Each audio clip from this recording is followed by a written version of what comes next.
Marx, who said that religion is the opium of the poor.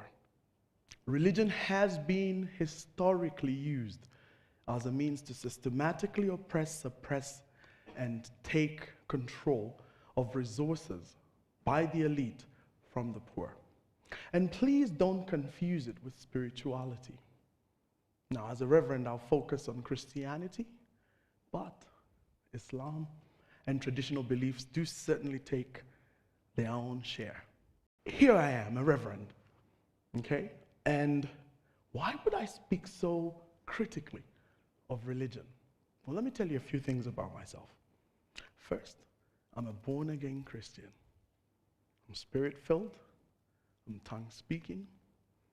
I'm charismatic. Evangelical. So that gives you an idea of where I stand. 23 years been saved. 17 of those years, a minister of the gospel. Sat under some of the most amazing human beings, but also sat under some very interesting people. I learned something very interesting in that period. I learned that a number of people within religious institutions aren't really about shepherding, grounding, discipling, and releasing, but more about manipulation, control, and selfish gain.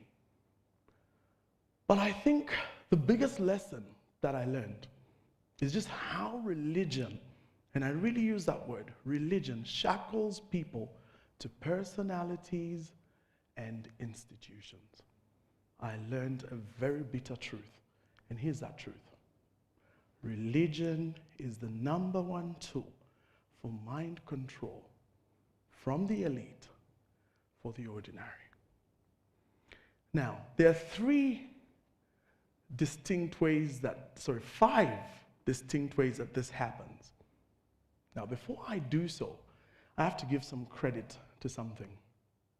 Most people, especially for me as a Christian, know Jesus Christ. That's who we follow. What is amazing is that Jesus Christ was perhaps one of the most anti-religious people I ever came across. In fact, Jesus, throughout his life on earth, preached the kingdom, not institutions. He was so anti-religious that in Matthew chapter 23 in the Bible, you get an entire scathing attack against the religious leaders of the day. So scathing that it literally sealed his fate, death by crucifixion. So, let's ask ourselves this question.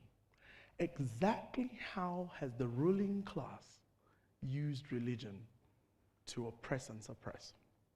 So let's walk you through 5 key ways that I've learned. The first one is that they've used it as a means of control. Okay, so religion has been used throughout history to ensure that the elite can take control of the simple. And they've done this in 3 very specific ways. The first is to push the concept of martyrdom.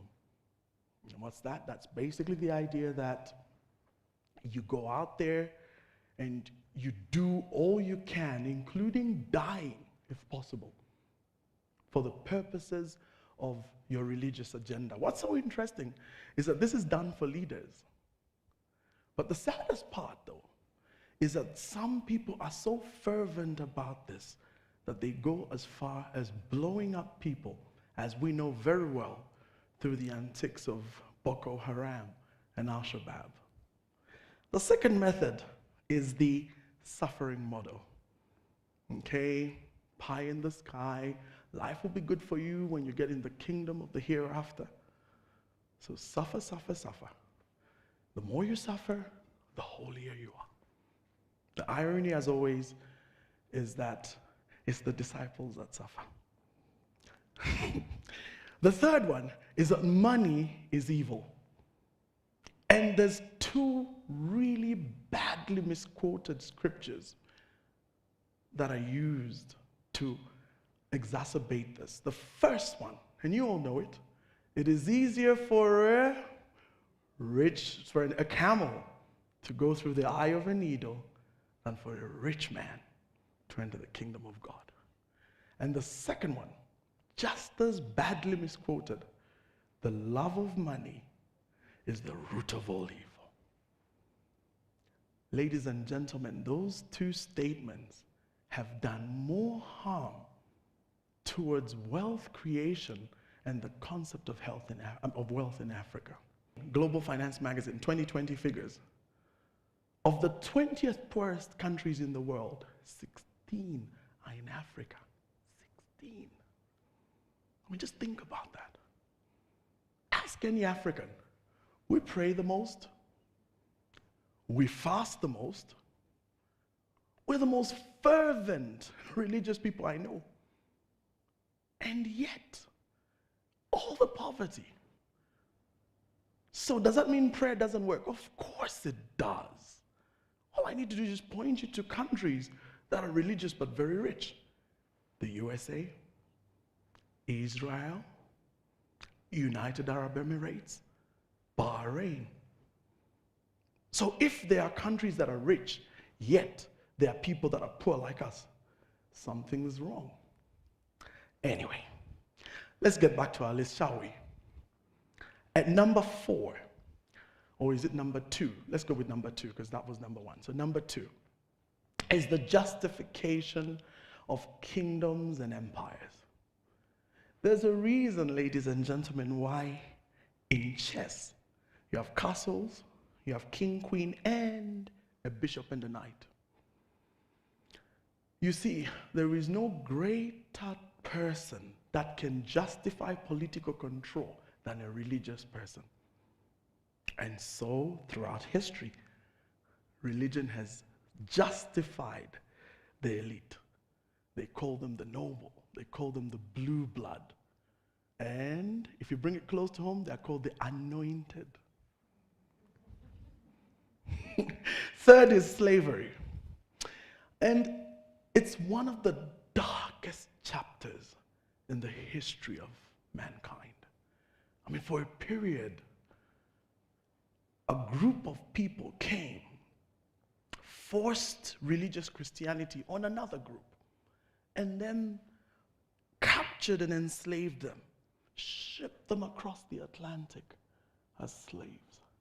And to justify all this, they say the Bible justifies this. Slaves. In fact, black people are inferior and white people are superior.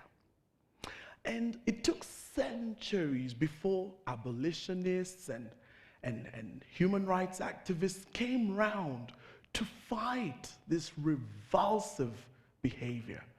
But that's not before the toll had been done. And here's the big deal. This whole entire scene of slavery set the tone for the fourth factor, colonialism. I'll be honest with every one of us here. Colonialism was the back end of Christianity. See, when the missionaries were sent over, those that sent the missionaries had an agenda. They called it the 3 C's. Civilize, Christianize, commercialize. So, they came over. But here's something very interesting. As they began to do their work, they brought a very powerful meme. An image of a white Jesus. Blonde hair, blue eyes. Man, guy looked just like the missionaries. I mean, and I'll be honest with you, it was powerful, it worked. To make matters worse, they took our names and said, these are pagan, demonic names. You better get Christian names. What's interesting, you all know, is that the Christian names were nothing but English names or French names or Portuguese names. They were really not Christian. As if that wasn't enough, ethnic groups. They divided us by the color of our skin. At the top of the food chain were the whites, and then followed the Indians, and then followed the coloreds, and right at the bottom were the blacks. But you see, the worst was yet to come. which is my fifth point: white supremacy. You know, what is sad is that white supremacy it had its greatest advocate in religious Christianity. It was religious Christianity that pushed the concept and idea that whites are actually supreme and superior to blacks. Truth is that religious Christianity was used as a Trojan horse to hide this very evil seed. And of course, don't forget the linguistic terms like white is good, black is bad, white-listed, black-listed, white market, black market. Throw in a good chunk of slavery, apartheid, Jim Crow laws, really justified again by the Bible. And then this was enforced by the use of lynching, killing, disenfranchisement of black people, inferior education, inferior opportunities. And what that did was essentially kept the black people enslaved through conditioning. And bear in mind, this took centuries. The seed that was further sown, which is so evil also, was the use of linguistics, language, words. I apologize in advance because this is TED, but I have to use this word. One good example of the use of words, caricature, terminologies, is the word nigger. The word nigger and all its related terms was used to further enforce the idea of the inferiority of a black man. You can actually take some time and go visit the Ferry State University Jim Crow Museum of Racist Memorabilia and actually learn for yourself just how harmful it was. The irony, ladies and gentlemen, is that these very terms have become the reality today. And so therefore lies the proof in what I've just said. Blacks actually now believe they're so cursed and so inferior that the only way they can measure up is by looking like the very oppressor that brought them down. And skin bleaching is a good example. Another one is the use of the word muzungu or bazungu or mabwana, which you know mean white man or big boss. And those, by the way, are terms used for fellow blacks that are seen to be progressing. Let me illustrate with a real example. I have a friend of mine who got a very good contract recently, a deal where he was going to distribute a particular product across a chain. And so he put together a deal, prepared some presentation, got all his details, went and pitched. Unfortunately, in spite of meeting all the conditionalities, his deal was turned down. He had some insight. So what did he do? He called his partners in South Africa, who were white, by the way, and had them come over, and then they pitched with him nowhere in sight. I think you know what happened. Let's just say that he has the deal now. His deal and his business is everywhere. But here's the part that's really sobering. The people he spoke to and pitched were indigenous African blacks like you and me. Today, we have seen that many Africans are now at a stage, because of all this conditioning I've said, that we're just about to exchange for another new kid on the block, the Chinese. So what are we doing? What's the solution? How do we come out of all this? Well, my solutions are not going to be fun, but this is TED, ideas worth spreading. So number one, we need to unshackle ourselves from the mental chains of religious dogma and mind control, which is really what religion is about. Freedom of the truth must be a substitute. Further, we must stop following rules and regulations, rituals, and get to the liberty of the truth. Furthermore, We must there's so much distance in religious ceremonies and procedures, worsened by mediators with selfish motives. We need to eliminate that distance. We need to get to a place where we know the Creator in person and know the truth in Him. And when that happens, it leads to an epiphany of clarity of purpose and destiny. Listen, it's spirituality centered within. That's the key. Not religiosity centered without, around institutions and people. But here's my big thing. We need a mindset change. And no, it's not just a phrase, because mindset change, paradigm, this is a big thing nowadays. But no. I'm talking about a serious reprogramming. Lastly, we need empowerment. And that empowerment comes from empowering education, something that's really about releasing people into destiny, not keeping them subservient to an institution forever and ever till kingdom come. I'm going to end with this saying that you all know. It says, give a man fish and you feed him for a day.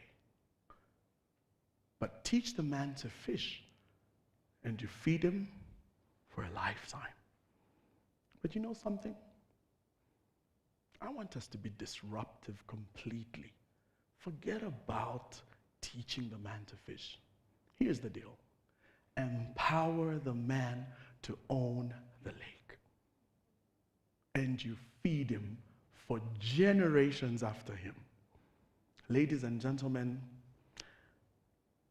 Africans must learn the empowering truth and will no longer be in severe bondage of religion and its impoverishing hold. But instead, we'll see wealth for all citizens of this very rich continent. I thank you.